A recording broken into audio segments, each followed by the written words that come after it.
What's up, everyone? I'm Logan with 89 AutoWorks, and this is my daughter Aili, and this is our brand new to us Landcruiser 80 series. This is a pretty special car that I went ahead and, to make a long story short, we ended up selling the Cloutback that you guys have seen videos on in the past and bought this. This is Joya's new Landcruiser. This is a 1994 Landcruiser that is a non-US spec, meaning it was built in another country, has kilometers per hour on the speedo, and has some pretty cool options that you don't really get in the United States, like third row air conditioning. So that's a pretty cool one in itself. Obviously we got a little bit of damage up here, but otherwise this thing is really super mint. We have some mechanical problems that we need to work on today, and I have Aili in the shop with me today. She's going to help me get some of these things figured out. We have a problem, the biggest problem. So when I bought this car or vehicle, I bought it and I knew it had issues. That was part of the deal. I got a good deal on it, and I'm not going to talk about how much I paid for it or anything, but I got a pretty good deal on it. It is a rust-free, very good example, but it has some problems. And we originally thought that those problems were related to it running very rich, which it very well still might, but we aren't going to make any changes to the fuel ratio until we actually put an AFR gauge on it to actually verify what the air fuel ratio is. Things that we are running into though is the transmission does not go into first gear when you are in drive. So if you're out driving around and you come to a stop, it will not go to first gear by itself. If you manually put it into low, it goes into first gear. I have a couple places that I am going to start looking on this thing today to find some problems, some things that I've done some research on. I've owned this thing for a grand total of like 48 hours at the most. I don't even think it's actually been 48 hours till tonight. So we haven't had this thing for very long, and we're pretty excited to play with this. All right, guys, so I'm trying to do my best to make sure I'm including... Step up. Step on up. Yeah, camera shy or what? You want me to turn it sideways? Watch out, step down. Step down. How's that? A little better so you can see what we got going on. So, here's where we are at with this thing.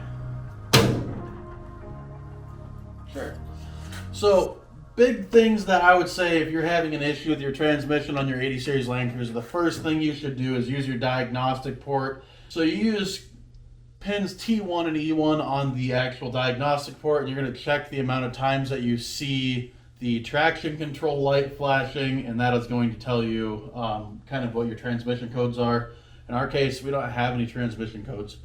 So the first place you're going to want to start is checking your fluid. We have good fluid in there, but the fluid is low, so something we are going to do today is dump the pan and top it off with fresh Toyota fluid. Yes, I know ideally we would be flushing it, but just seeing as it does not have any, it's very, very good looking, but I would like to just get Toyota stuff in the actual pan. So we're going to do that today to make sure it's topped off. One thing we have that is not quite correct on this is we have the wrong drain or dipstick for the transmission. This is an engine dipstick. You can see that it shows good fluid on the bottom of it.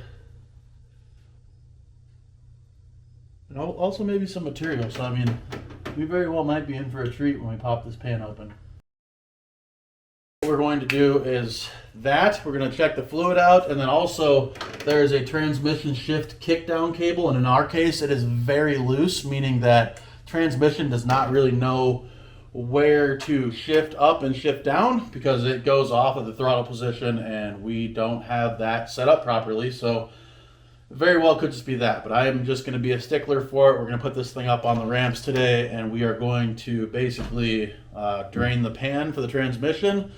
Make sure that there's not any goodies in there, anything that's going to make me have second opinions about, not just yanking the transmission right away. I'm really hoping that we can avoid that because it shifts really great if you're doing it manually. But automatic, it's just not happy, which would make sense if the shift linkage or the fluid was low. So that's where we're going to start today. At some point in this video, I think we're going to make a nice long list. I'll have Aili help me with that. Make a list of all the things wrong with it so we can make more videos on it, right? And you want to get your hands dirty and work today, right? Okay, so that's what Aili wants to do. She wants to learn how to work on cars. So I think this is a great starting point to learn how to work on stuff. Okay, you want to help me put the ramp down?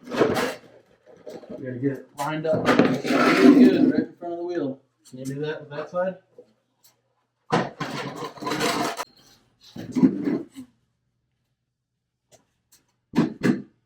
Move the ramp off this or the cold start.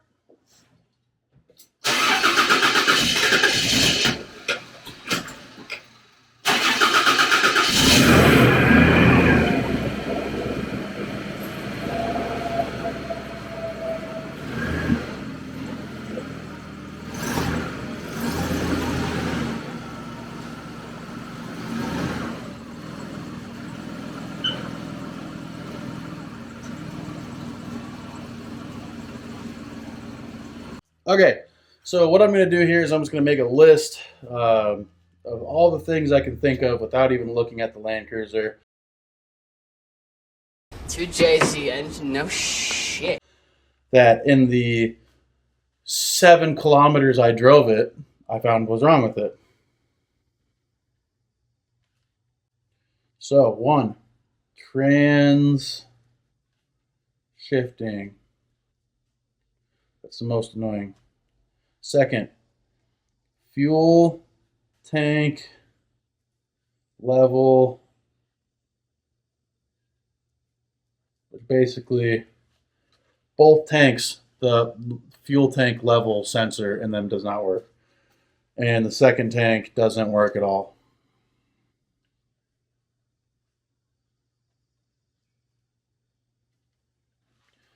Let's see here. Next thing would be the windows don't work. Basically, all the windows are just stupid slow going up and down, and then the right rear window doesn't work at all. Mosquitoes and all in here. What else can I think of that doesn't work? Power mirrors.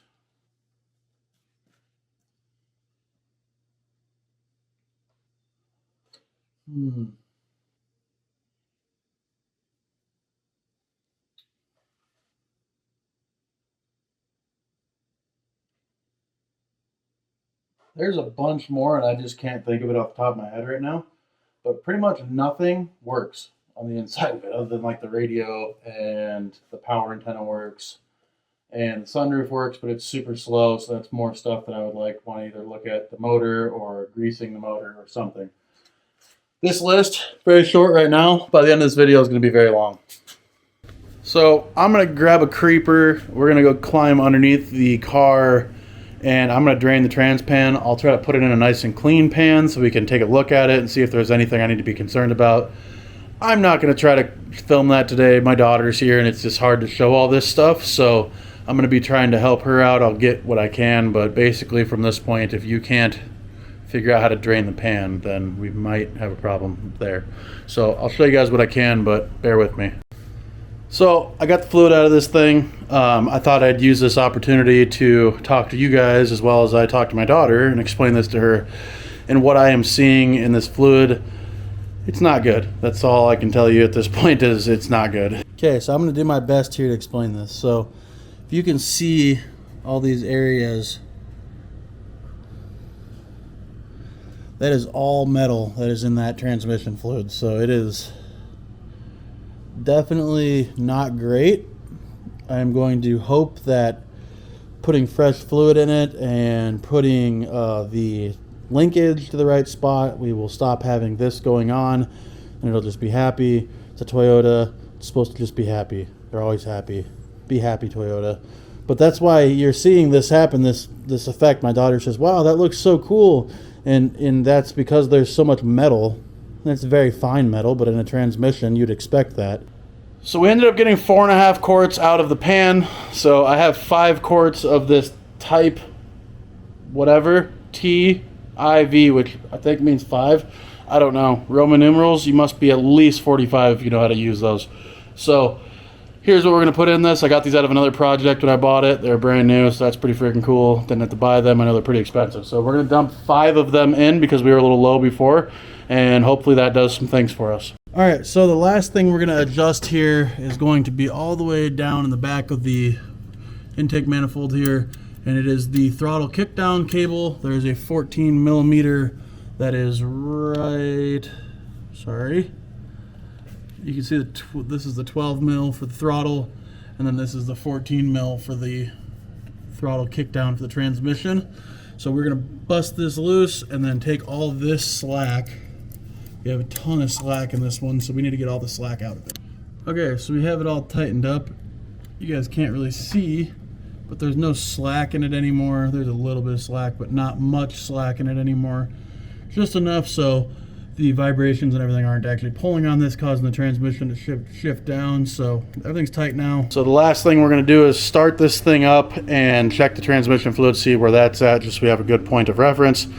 We did go ahead and put new oil in this thing while we had it up in the air, and the drain plug is definitely stripped, so we can't fully tighten it down, so we have a little bit of a leak from our drain plug, and we are going to need to get a new oil pan now. So we can add that to our list.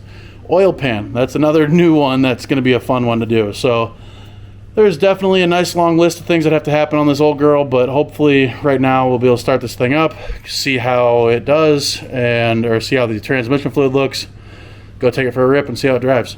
Definitely not a bad day to be out cruising the Landcruiser.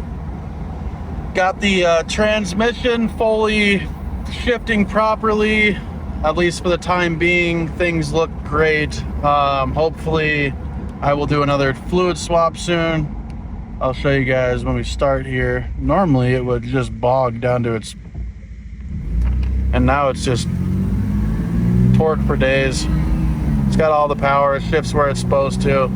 Yeah, feels great. So hopefully this is all the problem was. What do you think, Aili? Like it? Yeah. Pretty cool?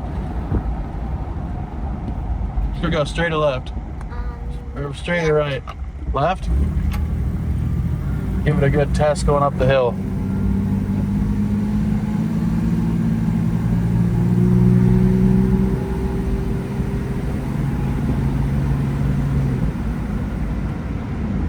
Yeah, I definitely can't even say how happy I am to have this thing shifting properly, working properly. It was kind of, starting to scare me that this transmission might be completely junk, but looks like we're gonna be okay. So we'll see how this thing does going up this big hill right now. So I'm pretty sure we just blew a head gasket on this thing. So you can see, hold on, I'll show you.